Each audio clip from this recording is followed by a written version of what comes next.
focused policy is focused more on saving, saving, saving. Yes, once you become the saver, you can also become the investor. So savings at a larger, in a systematic way, will make you an investor in a planned way.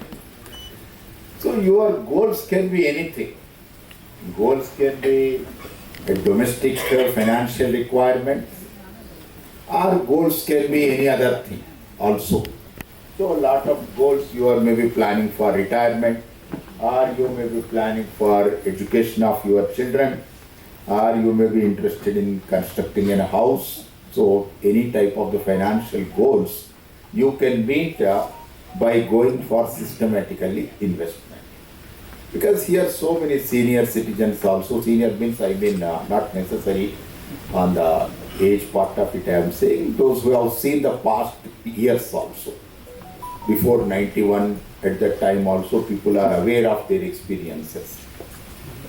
So today, for example, we have lot of opportunities for home loans, mortgage loans. We can, if you want to buy or construct a house, several banks are coming forward to give a loan, or even housing finance companies are also giving a loan. If we look at 1986 or 87, this much of the housing loans were not available at all. So government in one of the budgets, I don't know, it may be 85 budget or 86 budget, exactly I don't remember, government has started one scheme, home loan deposit account scheme. That means first you start depositing, then after depositing for 4 years or 5 years, whatever it is, then 4 times or 5 times of the money is available as loan. NHB, National Home Loan Account. Housing Board. Yeah. This scheme was available through the banks also. NHLA, National Home Loan Account Scheme, was there in 86 or 87 at that time. Why I am saying this one means the policy was more directed towards savings. That savings will convert it into the loan. Of course, subsequently 94, 95 onwards, we have seen liberalization and loans started available, and so many housing finance companies are there, banks are also giving the loans. So lot of loan is there. Now even if you are having limited savings, more loan is available. Right? 80% of the property, 90% of the property, even sometimes 95 or 100% of the property is also people may be giving some of the organizations. So that means we are all becoming more and more debt oriented. Earlier we are savings oriented, but we are slowly becoming more and more debt oriented, and current generation is more of debt oriented. They have the starting after plus 2. Plus 2 is over, engineering education starts with educational loan. Then coming to the job, again you are having a credit card, a company, a bank will come and give a nice credit card. So you can go and swipe anywhere with a nice company, right? So like that debt is increasing, individuals are becoming leveraged. In this type of thing, of course, they are also becoming investment oriented afterwards. So banks are also giving loans for investment purpose also. So the loan is, investment is also coming out of the loan. So in this case, we should be very careful in certain aspects. So because more and more investment is increasing, so some of the pitfalls which are likely to happen. Okay, next. So systematic, there is a one great gentleman who is well known all over the world on investments, Ben Graham. He wrote a couple of books, and those books are almost seminal works in the field of investment, because whether you read in boom period or whether you read in crisis period, you will get some tips out of that one. So that's the book is here what he is talking about: systematic investing will pay off ultimately, provided that he is adhered to conscientiously and courageously under all market conditions. What it means, just we will took the first term. What is that term talks about? It is a thorough and responsible way. Do the investment in thorough and responsible way, in a way that is motivated by one's moral sense of right and wrong. What is right and what is wrong is one's own moral sense. You have hundreds of books available on investment. So much of the literature is available on, research evidence is available, empirical works are available, data is available. Now, as Krupal sir rightly said, a lot of technology solutions are available. But ultimately, the great man, what he is saying by using this word, conscientiously means, I am taking the dictionary meaning, conscientiously, why he used the word. His word is talking about one's own moral sense, what is right and what is wrong. So who has to teach these morals? I don't think we have an answer for this one. Schools have expected to teach it. Schools maybe have been teaching it. Parents are expected to teach. Society is expected to teach. So various types of the morals are there. So one should apply the moral thing and go for the further investment. So if you look, the financial freedom will come if you do such type of the investment. People say within 3 years you will become financial freedom, you will become 7 years financial freedom, whatever it is, as something is said, you can 5 years financial freedom can be achieved. Investment is with so many of types of the problems. Somebody will give an advice, somebody will give something, somebody will offer a cigarette or wine also, right? You have rules, and if you go to any type of the stockbroking agency, they will give 20-page document to sign it on that one. And there are stamp papers, ultimately we don't know what we are signing, most of the people. So what is this? You have investments with lot of rules and regulations. When I entered this hall, SEBI executive was speaking about some of the rules and regulations, one or two things, couple of things I heard about those things also. That's good. So you should know investment is a field of lot of rules and regulations. There are so many operators, brokers. And often we see 30 to 33 brokers are disqualified by the SEBI also. They have given the notice. So we should see the who are genuine and who are not genuine also, or who are not authorized by that. That is what the SEBI person was also saying about it. And when it comes to information, now information is available through all sources. You sleep, you don't sleep, information is coming. If you are get up, you can see WhatsApp, lot of information is there, what should be buy, what should be sold, what is there, everyone gives a view, and everybody has a view about the stock market, and we don't have any restrictions to have the views. And we have no restrictions to express the views also. So this is where a lot of technicals, models are available. Technical people who follow the technical analysis, they know chart is going this way, shoulder is coming, triangle is coming, a line is coming. They use different type of the terminology, and they take the decisions on the basis.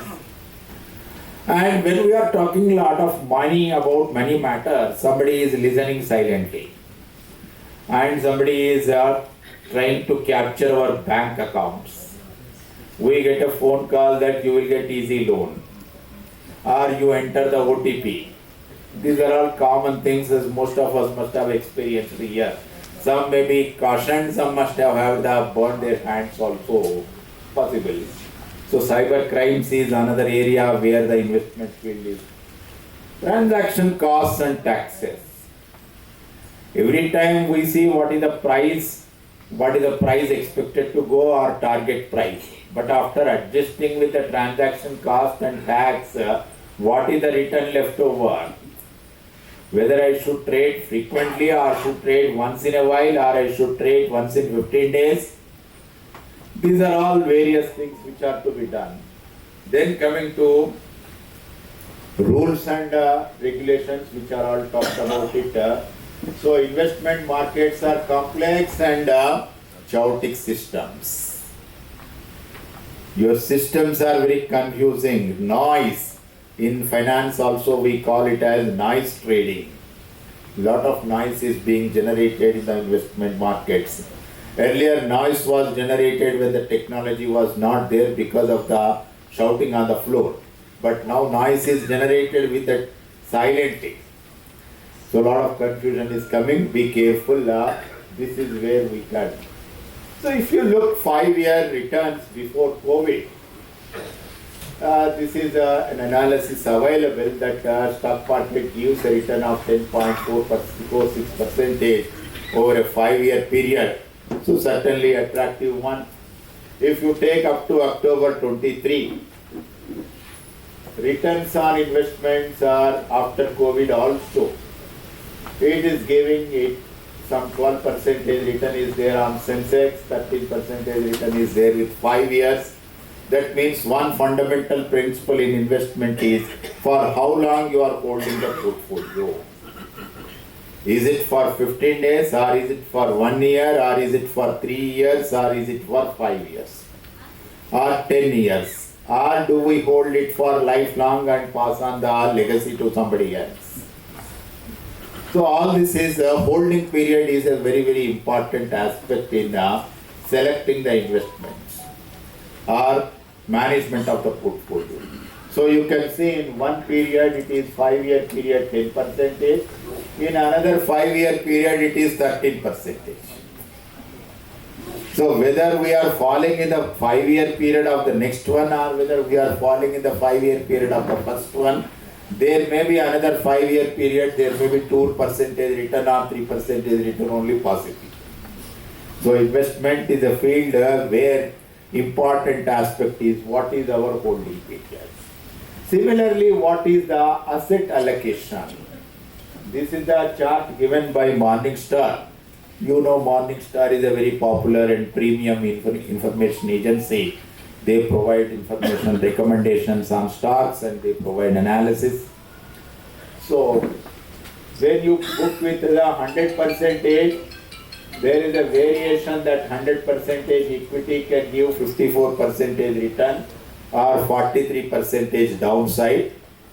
If you are having no equity at all, 100% is debt, some return is possible, some return 22% or something, and 8.1% or something is the downside.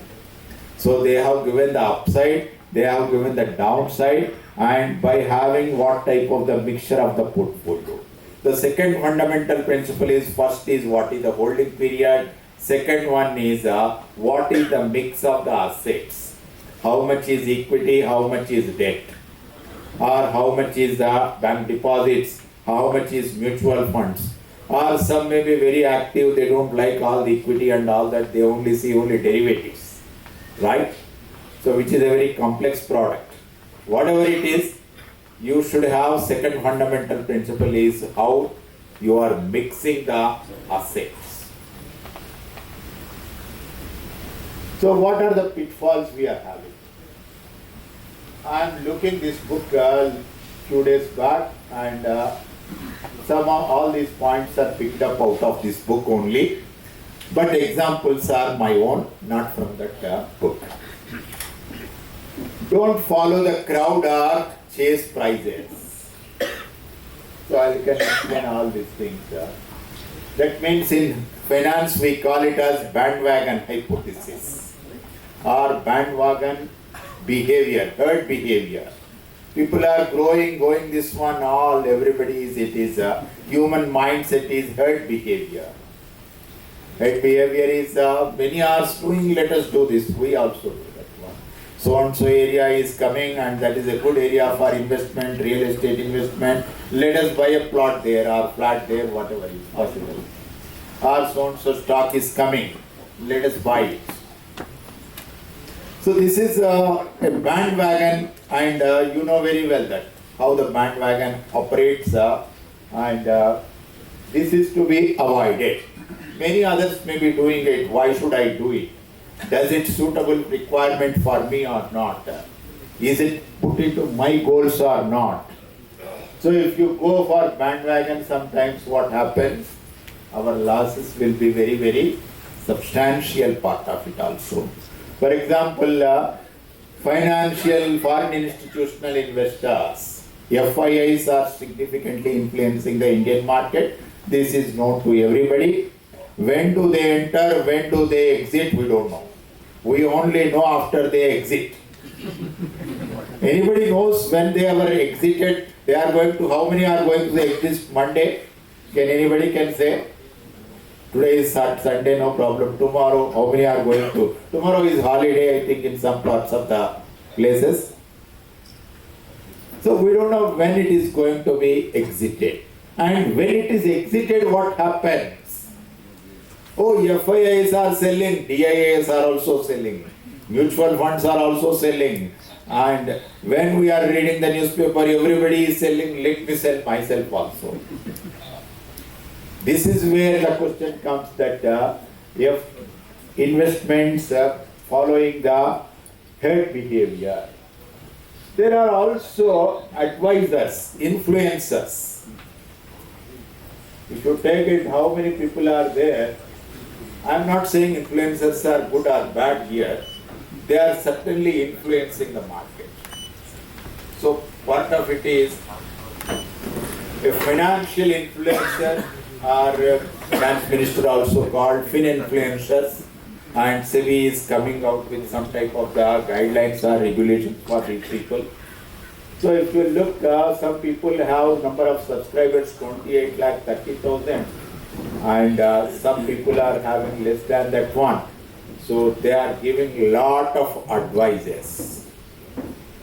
So should I subscribe to the YouTube channel? I don't advise, your choice it is. If you want to subscribe, subscribe it is. Some are giving in English, some are giving in other places, other times. So don't be seduced by fads and hot tips. Suppose you take it, there are misleading videos through the TikTok. A study done by somebody shows that 107 million followers are there, 194 million views are there, 21.5 million likes are there, and 60% of the stock advice on TikTok is misleading. So please be careful. We may be very much excited about the influencers as well as these type of the fads and polies and hot tips. So if you open your mobile, of course mobile is always open, or mind may be closed. So WhatsApp is getting feeding lot of information is coming. So how this misleading videos are to go. We have chart experts are there, technical analysis. No doubt it is a science. I am not denying that one. And there are academic courses on technical analysis. But be careful again, is that technical analysis suitable for me, or should I go with fundamental analysis, select some of the stocks and buy right, sit tight? Yes, one company says buy right things and sit on that one tightly for a longer period. But chartists will say that markets are having opportunities. So if you look, when to buy, when to sell, if I have taken just two example, oil and natural gas company, ONGC, and some other Berger Paints are just randomly, I have picked up, I didn't do any type of the analysis, which shows that which chart is suitable for you. And you know those who are using the trade view people, there are a couple of other soft application websites also available, which are helpful in reading these charts. But at the same time, this is all jig job.